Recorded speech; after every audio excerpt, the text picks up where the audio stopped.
Once upon a time, and in a time that many likely don't remember given the last few years of insanity, The Walking Dead was just a comic made by Robert Kirkman. Then, AMC picked it up to make a live-action series for it. No one could have expected what would happen next.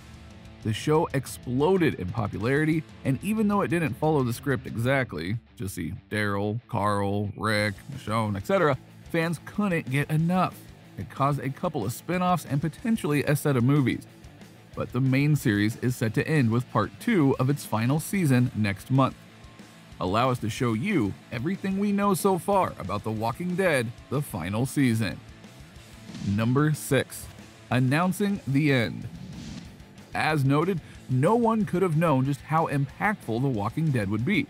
And certainly no one thought that 11 seasons and 2 spin-offs would come from this. But it has. And sadly, last year, they announced the end of the main series. The Walking Dead burst out of the gate 10 years ago as a genre show that had all the character depth of a top-tier prestige drama, said Sarah Barnett, former president of AMC Networks Entertainment Group and AMC Studios. And now, 10 years later, led by the brilliant Angela Kang and fueled by one of the most consistently talented casts in television, this phenomenon is flourishing creatively, with critics and audiences embracing its reset. We have a lot of thrilling story left to tell on The Walking Dead, and then this end will be a beginning of more Walking Dead. Brand new stories and characters, familiar faces and places, new voices, and new mythology, said Scott Gimple, Chief Content Officer for The Walking Dead. This will be a grand finale that will lead to a new premiere. Evolution is upon us. The Walking Dead lives. Some of those new premieres include a spin-off starring 2 of the breakout stars via Daryl and Carol. And one of the spin-offs that is still on right now will last a little longer, so the Walking Dead franchise isn't dead, pun intended. It is just closing one story to open up others. Part 1 of the 11th season happened last year, and now we're less than a month away from Part 2, which comes out on AMC on February 20th. So naturally, there is a lot that needs to happen in order to close this book. Number 5. The last faces you'll see. People who will be returning are Daryl, Norman Reedus, Carol, Melissa McBride, Ezekiel, Kari Payton, Negan, Jeffrey Dean Morgan, Rosita Espinoza, Christian Serratos, Father Gabriel Stokes, Seth Gilliam, Magna, Nadia Hilker, Lydia, Cassidy McClincy, Yumiko, Eleanor Matsura, and Mercer, Michael James Shaw, among others. We also know that Connie is still alive, so Lauren Ridloff will be back. And there's also Maggie, played by Lauren Cohan. It just feels like home. It feels so emotional. It feels really, really emotional. I feel like this is a very special Comic-Con and a very special family, and I'm really happy to be here. And with all of these combustible elements, one can only imagine how things are going to end. Number 4. A different vibe. When a show does a 2-part thing for a season, which has become very much a staple of various Hollywood shows at this point beyond Walking Dead, you sometimes get a different situation or feeling from one to the other. And Part 2 of this final season is apparently going to be like that. In an interview with Entertainment Weekly, Kang said, 11B is going to have a pretty different vibe from 11A, which is not unusual for us in a season. There's going to be a really fun thriller vibe to the B block that we've been enjoying writing. I don't want to spoil it, but there will be another group that surprises our people, and we are going to get to know the Commonwealth more deeply with our characters. And there are particular ways that plays out, and there are a number of characters we will meet for the first time. The official synopsis reads as follows. Many of our heroes are fighting imminent hellfire under Reaper attack, while others battle Mother Nature's torrential wrath in Alexandria. For all, their world is literally crashing down around them. Meanwhile, life in the Commonwealth is not as idyllic as it seems. For some, hope will be renewed.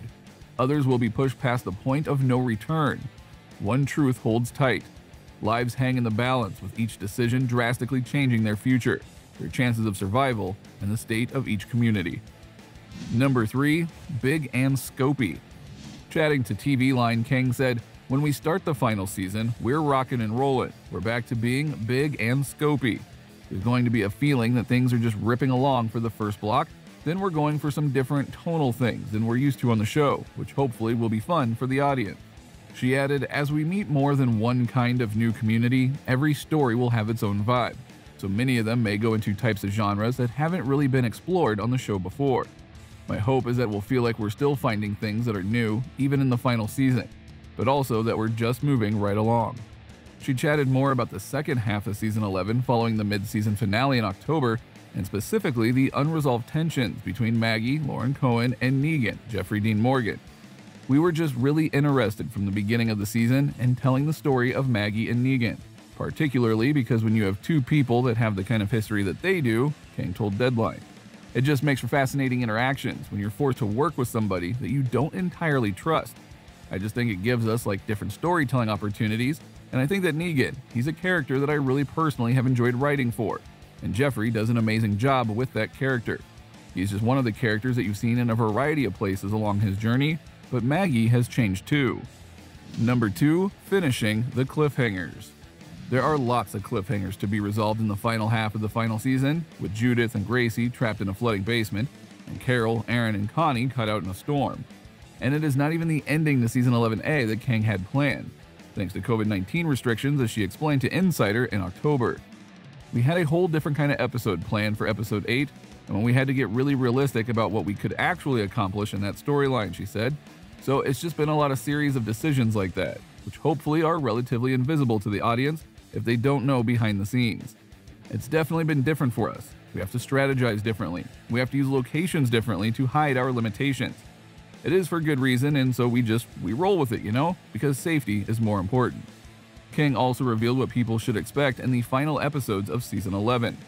There's going to be just some twists and turns and reveals, and we always try to keep it scary too.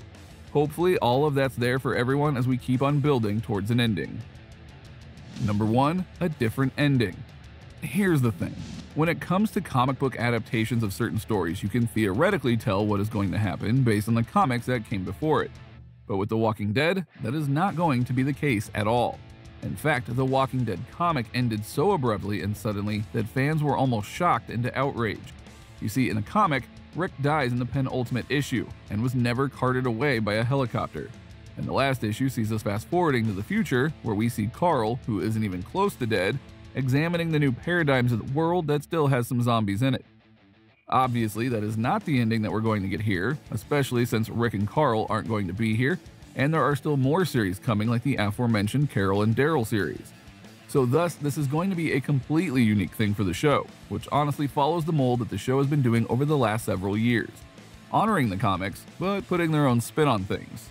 As such, there's no one to predict how it will end, as it would be rather foolhardy to try and mimic the comic at this point. So, strap in, Walking Dead fans, there's one last ride to have before this journey ends. So what do you think? What do you think of this look at the second half of the final season of The Walking Dead? Do you think that they're going to be able to end the series on a good note? Or, like many have felt for previous seasons, are they going to fall a bit flat on their face? What do you personally want to see in the final episodes of the series? Let us know in the comments below, and we'll see you next time on the channel.